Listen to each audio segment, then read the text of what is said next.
Hello, and thank you for tuning in to Noire Histoire. I'm Natasha, and today I'll be discussing The Corner by David Simon and Edward Burns. The Corner, A Year in the Life of an Inner-City Neighborhood by David Simon and Edward Burns is one of the most saddening and inspiring books I've ever read. The book follows the lives of residents near the corner of West Fayette and Monroe streets in West Baltimore over the course of a year in the early 90s. The authors lay bare how a history of poverty, crime, and drug addiction tore apart the neighborhood, families, and individuals. At the center of The Corner is DeAndre McCullough, a man-child faced with major life decisions for which he's ill-prepared. He can get his act together or head down a path that is common in his neighborhood but rife with unhappiness, if not destruction.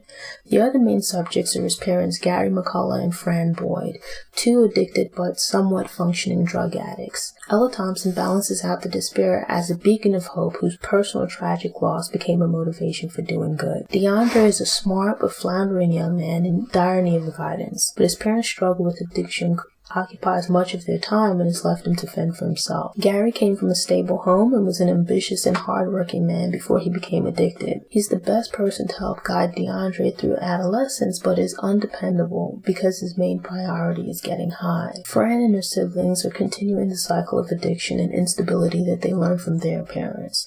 She's present in DeAndre's life and makes attempts to instill some structure and guidance, yet she rarely follows through and sends mixed messages by sometimes excusing his behavior when it's beneficial to her. Ella operates the local community center at which DeAndre and other kids in the neighborhood spend their free time. She's one of the few stable adults in the neighborhood and takes a deep interest in the children. Within the confines of the center, Ella requires the kids to leave their rough language and behavior on the street. In exchange, they're able to play basketball, work on arts and crafts, and socialize. Requiring the kids to act like children enables them to leave some of their posturing behind. The center organizes a basketball team to allow the kids to compete in the league against other teams around the city. DeAndre and his friends are passionate about playing but lack discipline. They're unable to put in the necessary work during practice or to follow the rules of conduct during games. It's jarring for some of the kids to have any real kind of structure, so they rebel. As the kids get older, they spend less time in the safety of the community center. They drift towards hanging out on the street away from responsible supervision. The kids master their insecurities with arrogance, which lures many of them into dangerous lifestyles. The young men who feel neglected at home begin selling drugs as a preteen pastime. It gives them a sense of achievement and an opportunity to showcase their toughness. Their pocket money enables them to attract the attention of neighborhood girls. The young women, who are also neglected at home, relish in the attention from the neighborhood boys.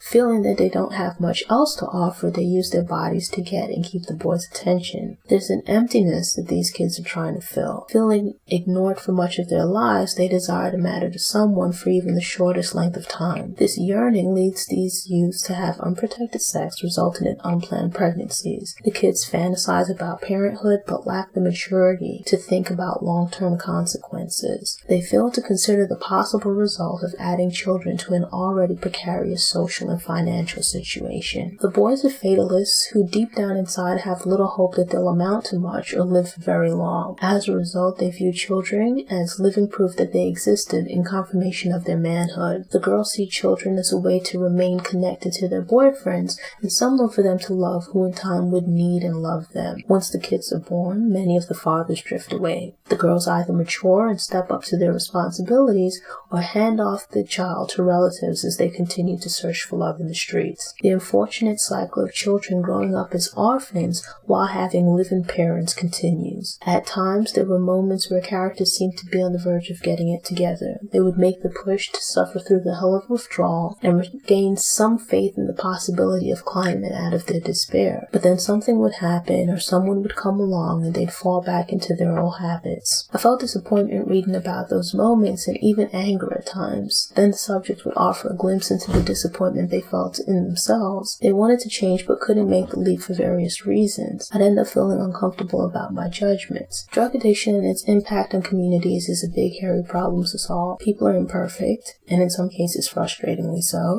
but we rise and fall as a society. Labeling individuals with addiction issues as degenerates to be cast aside is not a viable solution. There is a dire need for an improved and thorough understanding of addiction grounded in facts. There's also a need for a method of eradication focused on treatment and prevention rather than punishment. The corner doesn't offer any clear-cut solutions, but it might make you revisit and question some of your ideas about addicts and drug use. It made me revisit mine. The Corner was adapted into a television miniseries for HBO. I watched the series before reading the book, and it was actually very good. I'd recommend checking out the series, but also consider reading the book with more background on the characters. The book also includes detailed explanations of the neighborhood and Baltimore's history. If you enjoyed the video, click the like button and subscribe to the Noire Histoire channel, and visit noirehistoire.com for more book and movie reviews, in addition to Black history facts and profiles of Black historical figures. While you're there, sign up for the newsletter to get fresh content delivered straight to your inbox. If you prefer to listen on the go, subscribe to the Noire Histoire podcast via iTunes, Stitcher, Google Play. Follow Noire Histoire on Facebook, Twitter, Instagram, Pinterest, Tumblr, and Google+. Thanks again for watching. Enjoy the rest of your day.